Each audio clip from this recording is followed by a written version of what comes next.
أعوذ بالله من الشيطان الرجيم. بسم الله الرحمن الرحيم.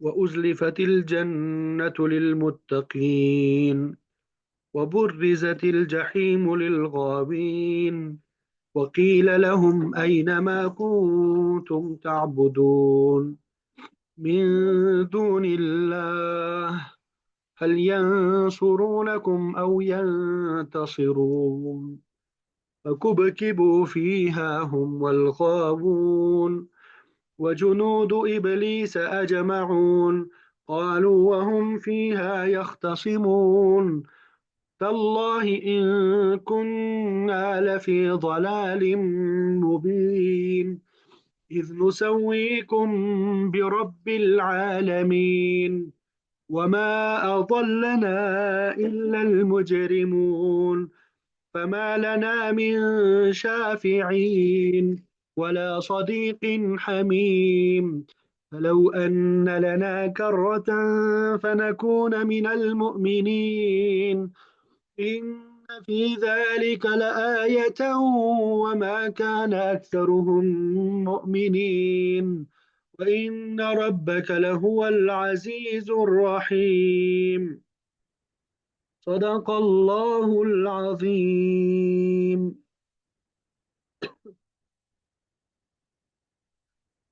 الحمدللہ، ابھی آپ کے سامنے سورہ شعراء ہم آیت نمبر 89 سے لے کے آیت نمبر 90 سے لے کے آیت نمبر 103 تک تلاوت کی سعادت حاصل ہوئی، بلکہ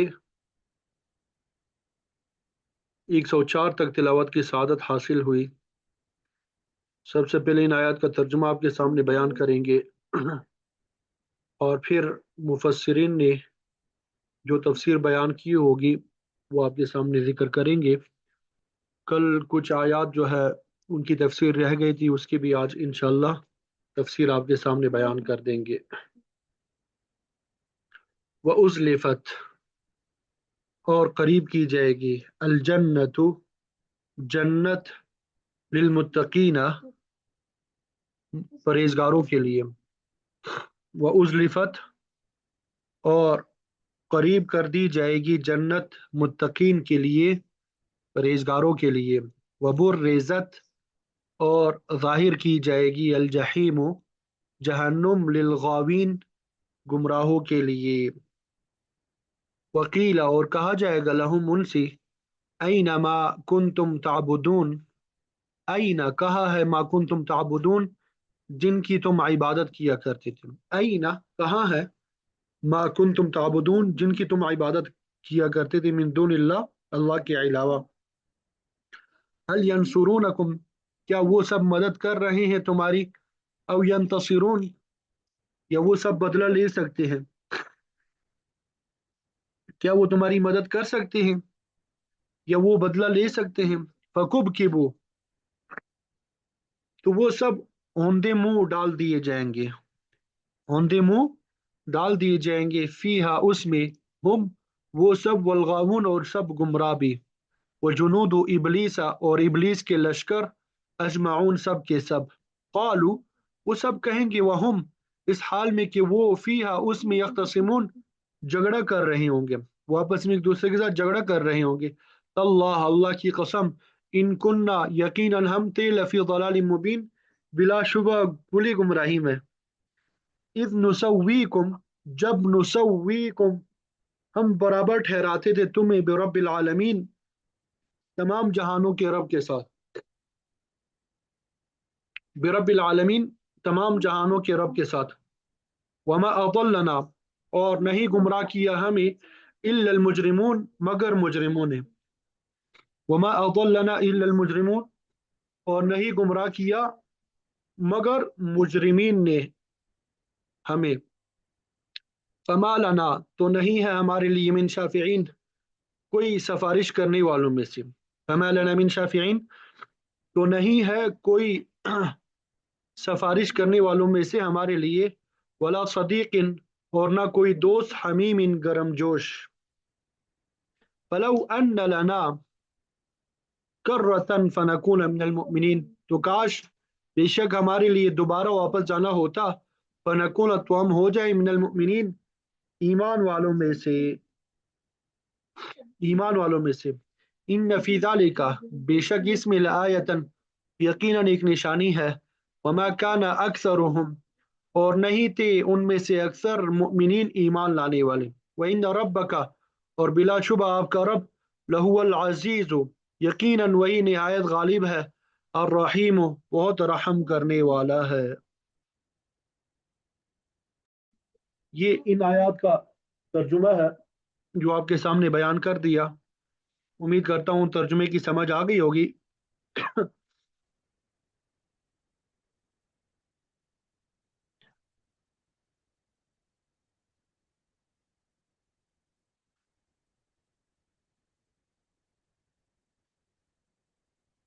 کل کس آیت تک ہم نے تفسیر بیان کر دی تھی، یاد ہے آپ سب کو؟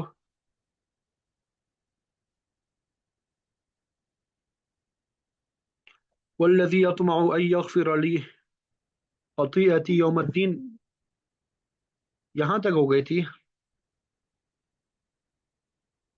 آیت نمبر 82، اس کی تفسیر رہ گئی تھی، اس کی تفسیر آج بیان کرنی تھی نا۔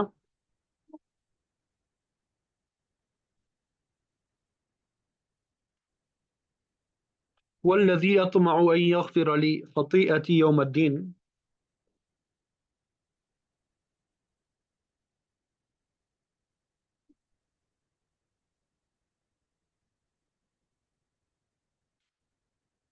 کہ میرے پروردگار وہ ہے، اطمع، میں امید رکھتا ہوں کہ قیامت کے دن وہ میری کوتاہیوں کو معاف فرما دے گا۔ اللہ کے نبی اور رسول اس کے برگزیدہ بندے ہوتے ہیں، اللہ تعالیٰ خود ان کی حفاظت کرتا ہے، ان سے گناہ سرزد نہیں ہونے دیتا، اور اللہ کے نبی جتنے زیادہ مقرب ہوتے ہیں اللہ تعالیٰ کے، اتنا ہی زیادہ اللہ تعالیٰ سے ڈرتے بھی ہے۔ حضرت نوح علیہ السلام نے اپنے ڈوبتے ہوئے بیٹے کے لیے براہ راست دعا نہیں کی، بلکہ کمال عجز کے ساتھ پروردگار کی بارگاہ میں عرض کیا، رب ان ابنی من اہلی، رب ان ابنی من اہلی، اے میرے پروردگار میرا بیٹا میرے گھر والوں میں سے ہے، مطلب یہ کہ اسے بچا لے، لیکن جواب ملا کہ وہ غیر صالح اعمال کی وجہ سے تیرے اہل خانے سے خارج ہو چکا ہے، برے اعمال کی وجہ سے، نیک اعمال نہ کرنے کی وجہ سے تیرے اہل خانے میں سے کیا ہو چکا ہے؟ خارج ہو چکا ہے۔ اسی طرح موسیٰ علیہ السلام نے بھی اپنی اور ابائی کی کوتاہیوں کی معافی کی درخواست کی، رب اغفر لی ولی اخی وادخلنا فی رحمتک، اے میرے پروردگار مجھے اور میرے بھائی کو معاف فرما دے، ہمیں اپنی رحمت میں داخل فرما دے۔ آپ صلی اللہ علیہ وسلم نے اللہ تعالیٰ کی بارگاہ میں عرض کیا، رب اغفر وارحم وانت خیر الراحمین، اے میرے پروردگار مجھے معاف کر دے، رحم فرما کہ تو بہترین رحم کرنے والا ہے۔ تو بہرحال ابراہیم علیہ السلام نے اپنی کوتاہیوں کی معافی اس انداز میں چاہی کہ میں امید رکھتا ہوں کہ اللہ تعالیٰ قیامت کے دن میری کوتاہی کو معاف فرمائے گا۔ پھر عرض کیا، ربی حب لی حکما، ربی حب لی حکما، اے میرے پروردگار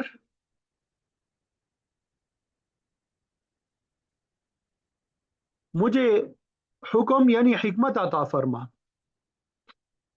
امام راضی رحمۃ اللہ علیہ فرماتے ہیں کہ حکمت سے مراد نبوت نہیں، کیونکہ نبوت تو پہلے ہی آپ کو حاصل تھی، البتہ حکمت سے مراد قوت علمی اور نظری کا کمال ہے، جس کے ذریعے اشیاء عالم کو کما حقہ سمجھنے کی اہلیت حاصل ہوتی ہے۔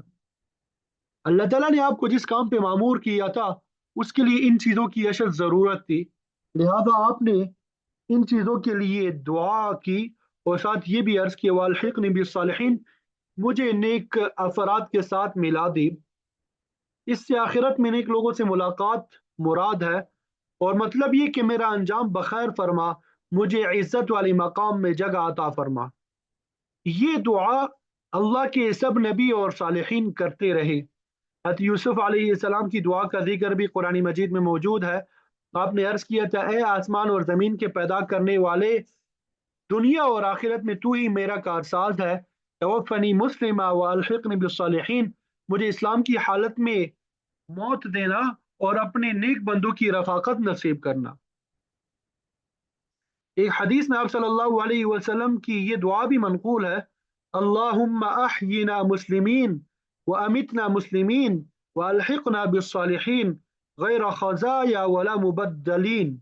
اے اللہ، احینا مسلمین، ہمیں اسلام پر زندہ رکھ، وامتنا مسلمین، اور اسلام کی حالت میں ہی موت عطا فرما، والحقنا بالصالحین، نیک افراد کے ساتھ ملانا، غیر خزایا، اس حال میں کہ نہ رسوائی ہو، ولا مبدلین، اور نہ تبدیلی ہو۔ تو اس سے مراد قوت عملیہ بھی ہے کہ جس کے ذریعے اعمال اور افعال کو صحیح طریقے پہ انجام دیا جا سکے۔ ابراہیم علیہ السلام نے یہ بھی دعا کی، وَاجْعَلْ لِي لِسَانَ صِدْقٍ فِي الْآخِرِينَ، اور میرے لیے سچی زبان یعنی میرا ذکر خیر پچھلے لوگوں میں بھی باقی رکھ۔ اسی لیے اہل اللہ بھی چاہتے ہیں کہ ان کا طریق باقی رہے تاکہ ان کو اجر و ثواب ملتا رہے۔ مطلب یہ کہ میرے بعد آنے والی نسلیں بھی میرے طریقے پہ چلے اور اس طرح میرا ذکر خیر کرتی رہے۔ آپ کی دعا کی قبولیت کا یہ عالم ہے کہ یہودی ہو، عیسائی ہو، اہل ایمان سب بیک وقت حضرت ابراہیم علیہ السلام کو جد الانبیاء تسلیم کرتے ہیں، اگرچہ اہلی کتاب آپ کی تعلیمات سے منحرف ہو چکے ہیں، مگر وہ آپ کا ذکر خیر ہمیشہ ادب اور احترام سے کرتے ہیں۔ جہاں تک اہل ایمان کا تعلق ہے، جہاں تک اہل ایمان کا تعلق ہے،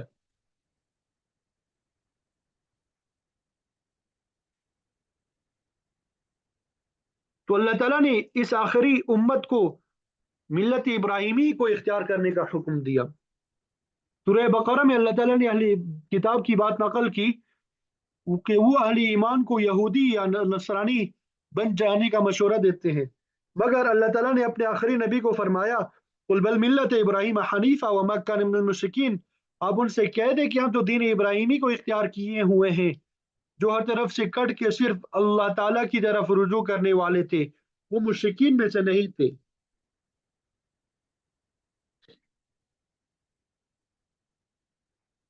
امام مالک رحمۃ اللہ علیہ فرماتے ہیں کہ اس آیت میں یہ دلیل ہے کہ اگر ریا مقصود نہ ہو تو کوئی حرج نہیں ہے کہ کوئی شخص پسند کرے کہ اس کی تعریف کی جائے۔ ابراہیم علیہ السلام نے بارگاہ رب العزت میں یہ دعا بھی کی، وَجْعَلْنِي مِن وَرَثَةِ جَنَّةِ النَّعِيمِ، مجھے نعمت کے باغوں کے وارثوں میں سے بنا دے، یعنی آخرت میں مجھے کامیابی عطا کرنا اور جنت میں داخل کرنا۔ ظاہر ہے کہ ہر شخص کی آخری خواہش تو یہی ہے کہ اسے جنت میں داخلہ مل جائے۔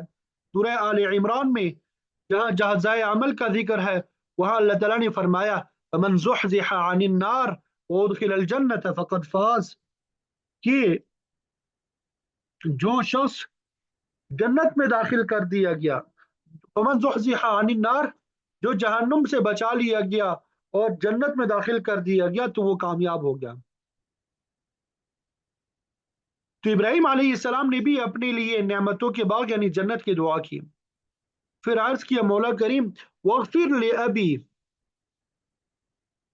وغفر لأبی، میرے باپ کو بھی معاف کر دی، انہ کان من الضالین، بے شک وہ گمراہوں میں سے تھا۔ مشرکین کے لیے دعا کا مسئلہ بھی وضاحت طلب ہے۔ سورہ توبہ میں فیصلہ کر دیا اللہ تعالیٰ نے کہ کسی نبی اور اہل ایمان کے لائق نہیں کہ وہ مشرکوں کے لیے بخشش طلب کرے، اگرچہ ان کے قرابت دار ہی کیوں نہ ہو، جبکہ ان کا جہنمی ہونا واضح ہو چکا ہو۔ ابراہیم علیہ السلام کے باپ بے شک مشرک اور جہنمی تھے، مگر یہاں وہ گمراہ باپ کے لیے بخشش کی دعا کر رہے ہیں۔ اس بات کی وضاحت سورہ توبہ کی اگلی آیت میں موجود ہے کہ ابراہیم علیہ السلام کی باپ کے لیے دعائے مغفرت ایک وعدے کی بنا پر تھی جو وہ اپنے باپ سے کر چکے تھے۔ سورہ مریم میں ہے کہ بتوں کی مذمت کی پاداش میں جب ابراہیم علیہ السلام کو ان کے باپ نے گھر سے نکال دیا تو جاتے وقت انہوں نے کہا استغفر لک ربی انہ کان بی حفیہ، میں تیرے لیے اپنے رب سے بخشش کی دعا کروں گا، بے شک میرا پروردگار بڑا مہربان ہے۔ تو اسی وعدے کے مطابق آپ نے بخشش کی دعا کی جو یہاں پہ مذکور ہے۔ اگر سورہ توبہ میں فرمایا فلما تبین له انه عدو للہ تبرأ من، مگر جب آپ پر یہ واضح ہو گیا کہ باپ اللہ کا دشمن ہے تو آپ اس سے بیزار ہو گئے اور پھر کبھی باپ کے لیے دعا نہیں کی۔ ابراہیم علیہ السلام نے یہ بھی عرض کیا وَلَا تُخْزِنِي يَوْمَ يُبْعَثُونَ کہ مولا کریم مجھے رسوا نہ کرنا اس دن جس دن لوگ دوبارہ اٹھائے جائیں گے۔ اس دعا کا تعلق بھی ابراہیم علیہ السلام کے باپ کے مشرک ہونے سے ہے۔ ظاہر ہے کہ مشرک کی مغفرت نہیں ہے اور اسی وجہ سے ابراہیم علیہ السلام نے اپنے باپ کے لیے دوبارہ دعا بھی نہیں کی۔